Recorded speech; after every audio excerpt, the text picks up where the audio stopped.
बर'नि राजखान्थियाव इडियट बुरबक बोरमा सिखाव सोदोबखौ लानानै दुंहाव थासारि आरो बेखौ लानानै गोबां जायगायाव एफआइआर थिसननायखौबो नुनो मोननाय जादों। सासेया सासेखौ बुङोब्ला गुबुन सासेया सासेखौ बुंफिनो, बेबायदिनो बाथ्रा दान्थे सोलिगासिनो बर' राजखान्थि दैदेनगिरिफोरनि गेजेराव। नोंथांमोना मिथिगौदि थांनाय माखासे सानखालि बारग' बिअ अमरसिं ब्रह्मआ बिटिआरनि गाहाय मावफुं सोद्रोमा प्रमद बर'खौ सोंखारिनायाव इडियट आरो बुरबक सोदोबखौ बाहायजेनदोंमोन। बेखौनो लानानै इउपिपि दोलोनि प्रमद बर'खौ मोजां मोनग्रा गोबां दैदेनगिरिफ्रा अमरसिं ब्रह्मखौ सोंखारिफिनदों।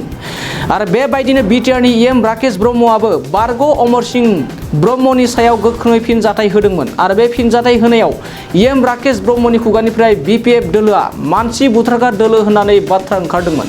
बेखौ लानानै मोनफ्रोमबो जिल्लानि बिपिएफ दोलोआ एम राकेश ब्रह्मनि हेंथायै गोबां जायगायाव एफआइआर होनायखौ नुनो मोननाय जादों।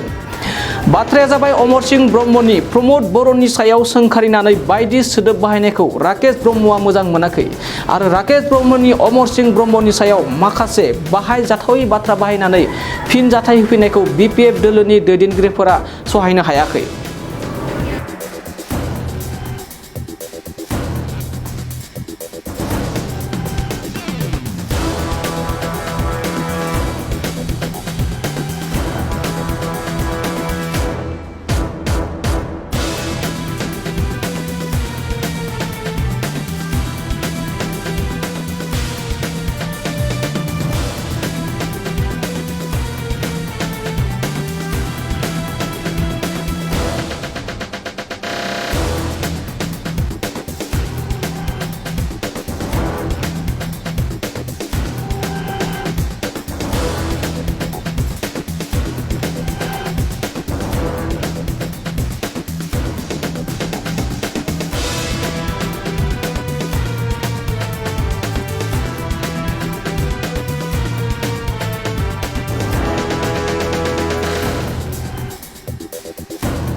बाइक सालायनो मोजां मोनग्रा सुबुंफोरनि थाखाय मोनसे गोजोनथाव खौरां।